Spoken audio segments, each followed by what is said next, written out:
Segunda de Tesalonicenses 2:2. Que no os dejéis mover fácilmente de vuestro modo de pensar.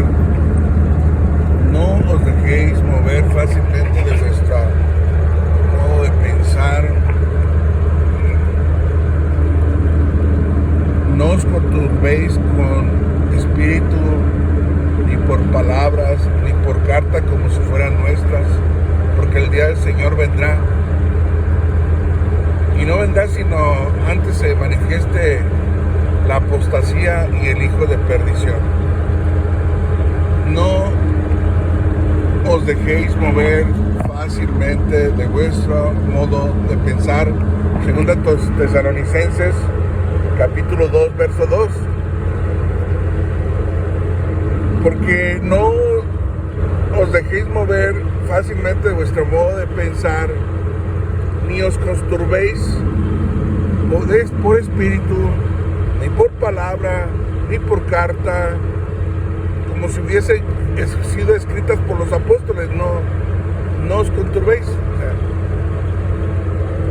Muchas de las veces pasamos por alto la lectura de estas palabras y acerca del día del Señor vendrá, dice, y que se iba a manifestar, no se iba a manifestar la venida del Señor, sino antes se manifestase la apostasía y se manifestase el hijo de perdición, o sea, el anticristo. Y la apostasía pues no es otra cosa más que la iglesia, las personas que sirven a Dios, van a negar su fe, se van a apartar de la fe, ya no van a querer seguir a Cristo, ya no van a querer seguir la palabra, van a vivir una vida apartada de la palabra de Dios, se estarán casando, dándose casamientos, perderán la fe, perderán la esperanza, perderán todos aquellos valores que un día aprendieron en la Biblia y que Dios las escribió para que anduviésemos en ellas, de esas obras primeras, el primer amor, etc. Entonces va a haber una iglesia incipiente, una iglesia que pues se deja mover nada más por lo emocional, por lo bonito, pero no por lo que debe de ser una vida del cristiano verdadero que sirve a Dios en cualquier instante, en cualquier momento. No importa cuál sea su situación o su circunstancia, el cristiano le es fiel a Cristo y tiene muy arraigada la palabra de Dios dentro de su corazón. Pero para esto advierte en la segunda carta de Tesalonicenses, a los tesalonicenses, les advierte Pablo y les dice que no os dejéis mover de vuestra forma de pensar. Ellos adquirieron una forma de pensar en el cristianismo, arraigada al cristianismo, arraigada a la fe, arraigada a la predicación de los apóstoles, arraigada a las cartas que Pablo les había escrito, Pedro, todas las cartas paulinas y todas las cartas de Pedro, de Santiago y todas las cartas que fueron inspiradas por Dios, a los cuales los apóstoles y los discípulos pues tenían acceso. Entonces aquí entendemos que el apóstol Pablo dice que no os dejéis mover. ¿Por qué? Porque muchas de las veces llegaban filósofos, llegaban gente metiendo nuevas ideas a la iglesia, llegaron los emperadores que querían unificar su reino, aprovechándose del cristianismo para seguir gobernando Roma y seguir estando ahí con una investidura ya no de un Augusto César, ya no de un emperador romano, ahora ya de un papa que tenía los mismos privilegios de un emperador romano, silla de oro, cetro de oro, todos los lujos que contradecían a la vida de Cristo, que contradecían a la humildad del Señor Jesucristo, que contradecían a la forma de vivir y la forma de pensar de Cristo y de los cristianos primitivos, a los cristianos de la primera era, a los cristianos de la iglesia verdadera, de la gran, no de la ramera que ya se mezcló con idolatría junto con los papas y junto con tanta mercadería, y que después hizo el Vaticano, hizo lo que es Roma, sede del cristianismo, cuando en realidad el cristianismo nace en Israel, y donde se les llamó por primera vez cristianos es en la iglesia de Antioquía. Nada que ver con Roma. Lo que tiene que ver con Roma es el Imperio Romano. Eso es lo que tiene que ver con Roma, pero en el cristianismo la iglesia fue fundada por Cristo y por los discípulos de Cristo, no por los emperadores que siguen hasta la fecha en su silla papal. No, entonces mucha contrariedad, porque Cristo vino en un burrito, un animal de carga, y se lo prestaron para que pudiera entrar victorioso, y él era victorioso y entraba y decía a la gente: Hosana el que viene en el nombre del Señor, bendito que Hosana en las alturas. Entonces Jesús venía montado en un burrito, y estos hombres llenos de pompa y poderío, economía y poder político y poder religioso y poder espiritual y poder económico y poder político, 3 poderes, nada tiene que ver con el Cristo, el Mesías, el Salvador. No representan a Cristo, por lo tanto no son vicarios de Cristo. Cristo es el único, no hay otro.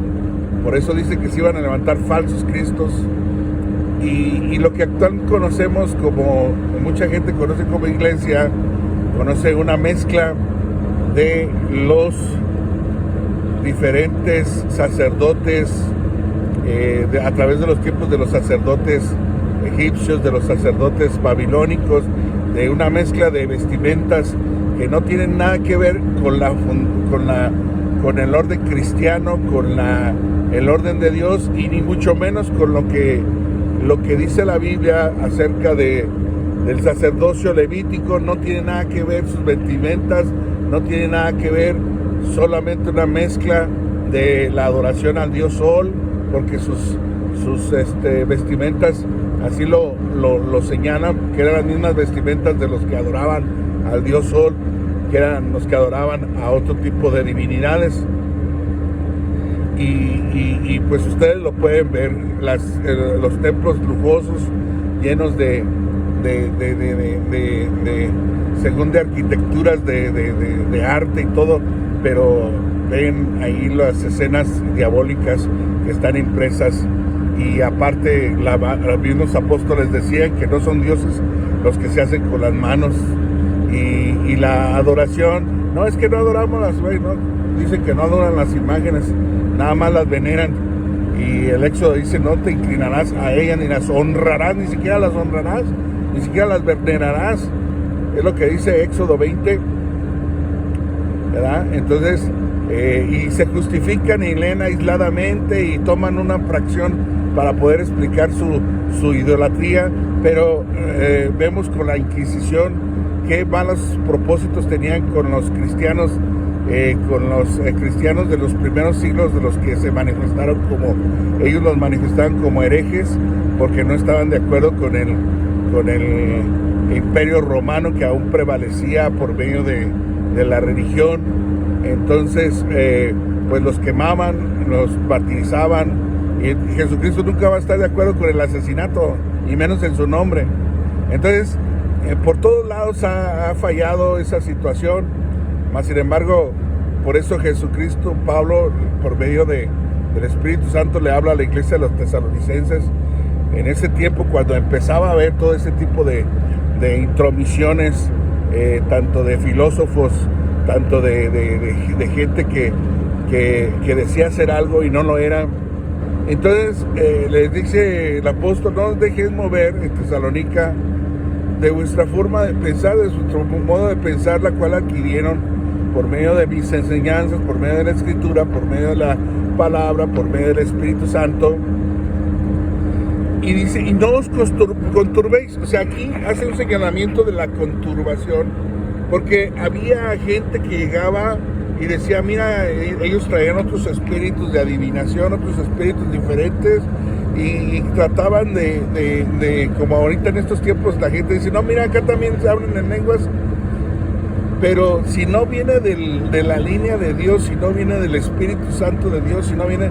Entonces decía el apóstol Pablo, mira, no os conturbéis ni por espíritu. O sea, si se manifiesta un espíritu, no te conturbes, no os conturbéis.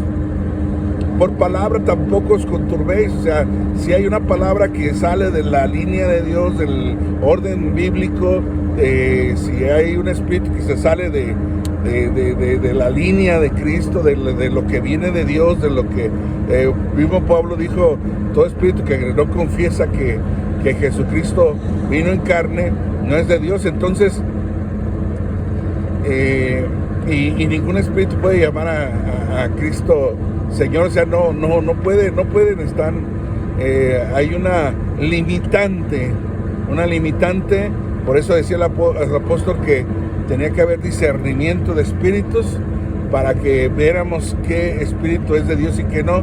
Y al momento de discernir entre que un espíritu no es de Dios, pues dice, no te conturbes por espíritu. O sea, a veces hay cosas espirituales que parecen ser muy ciertas, que parecen ser muy parecidas.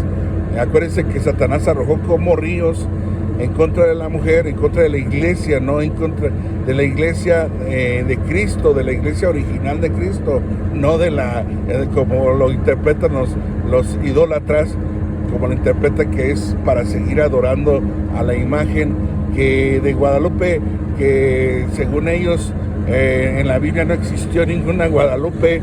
Eso más bien es una cuestión española, más bien una obra literaria de Miguel Sánchez y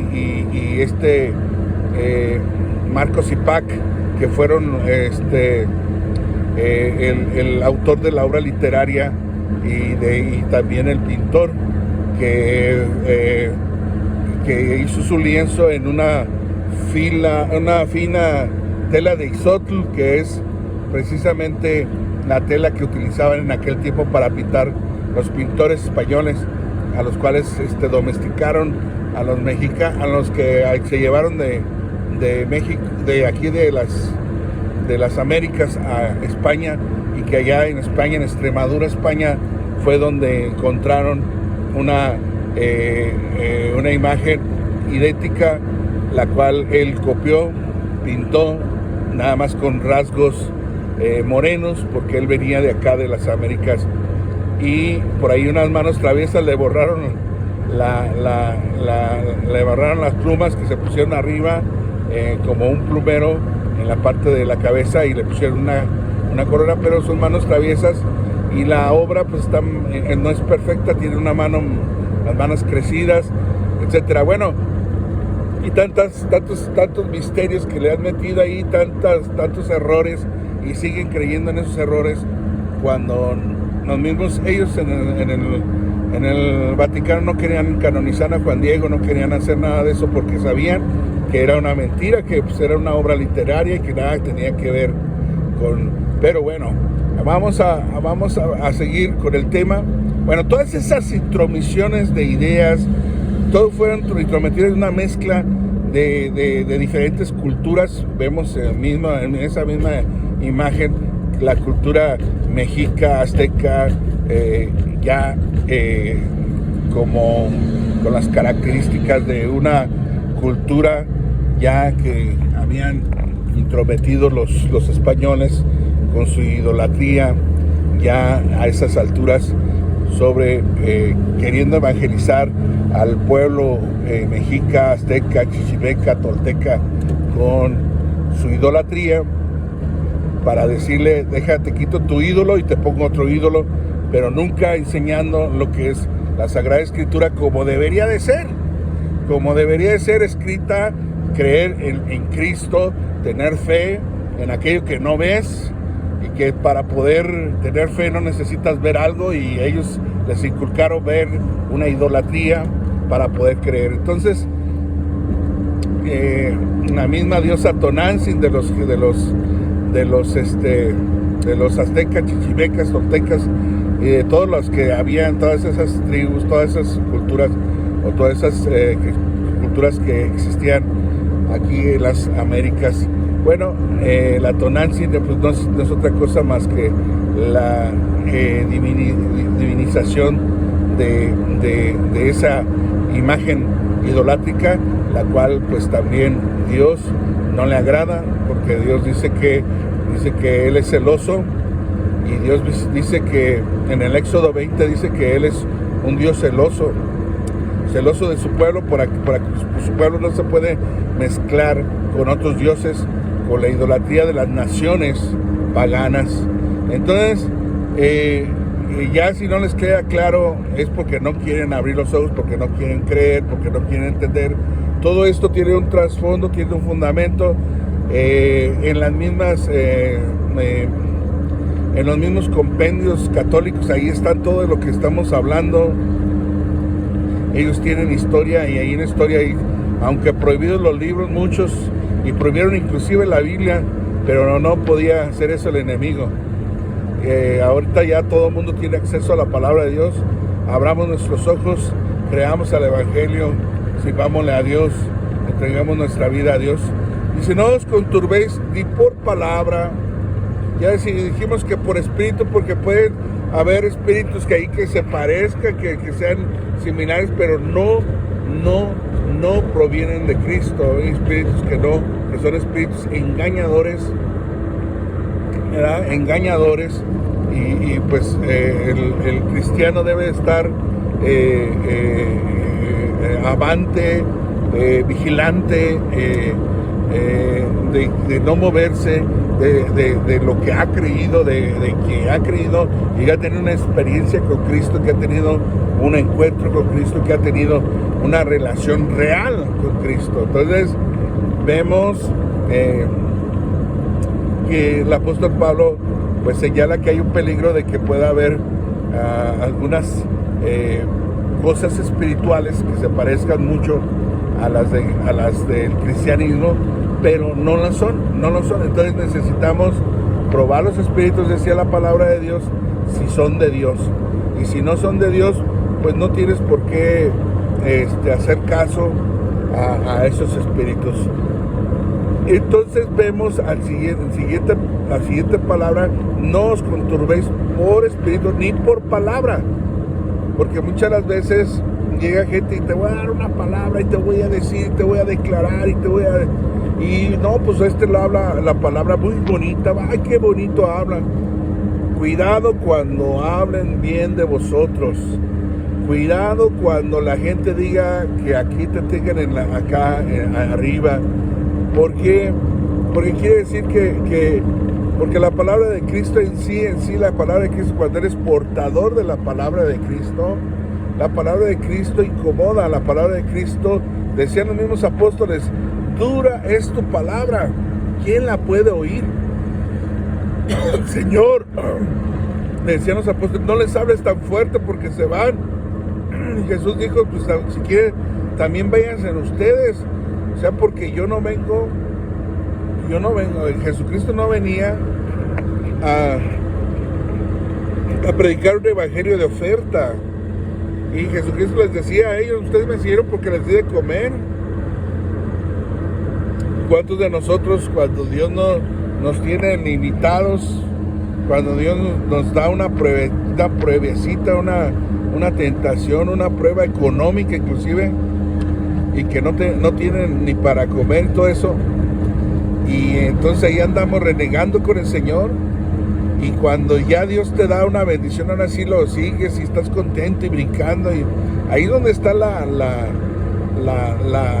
prueba del cristianismo, del cristiano verdadero y fiel, de que en las buenas le es fiel a Dios y también en las malas. Y entonces aquellos que Jesús había reprendido, les había dicho, ustedes me siguieron porque les di de comer. Ustedes me siguen porque les di de comer.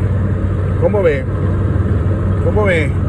Entonces Jesús les hablaba como quien tiene autoridad, no como los escribas y fariseos hipócritas.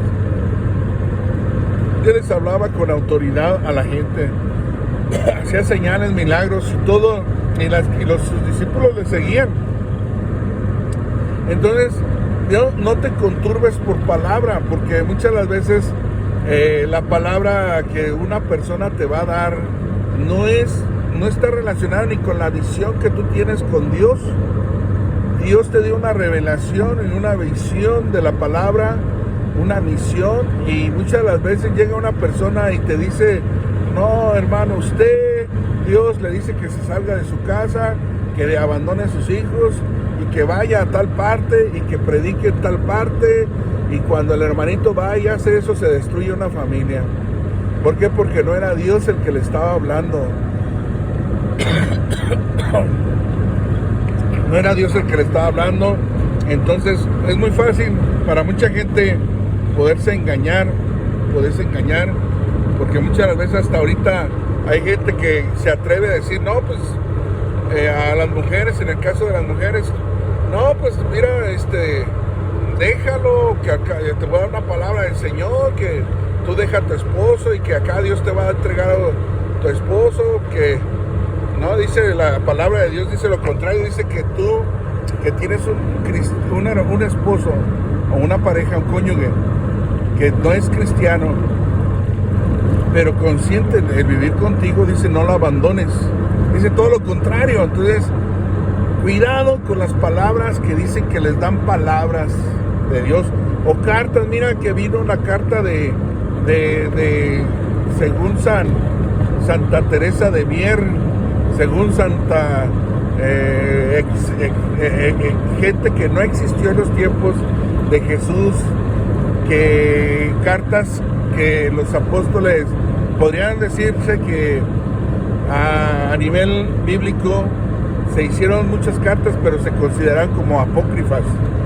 De hecho, sí existen muchas cartas, otras cartas que no eran, que no formaron parte del canon bíblico, y que muchas de ellas sí las escribieron algunos apóstoles, y otras las escribieron otras personas que no eran apóstoles, pero decían que eran cartas y que eran, pues, según ellos, de sus santos, de ellos, de su devoción, pero ya era una mezcla meramente idolátrica, y nada que ver con las cartas que están establecidas en la palabra de Dios, en la Biblia.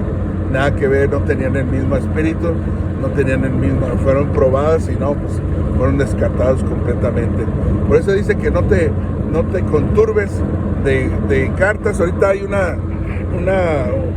unos rollos del Mar Muerto que dicen que están escritos de que Enoc, que caminó con Dios, fue el que las escribió y todo eso. Bueno, el apóstol Pablo no está hablando de los rollos, ni los papiros, ni nada de eso. Él está hablando de acá de las cartas en el tiempo paulino, en el tiempo de los apóstoles, en el tiempo de que él le escribía cartas a sus discípulos, ¿no?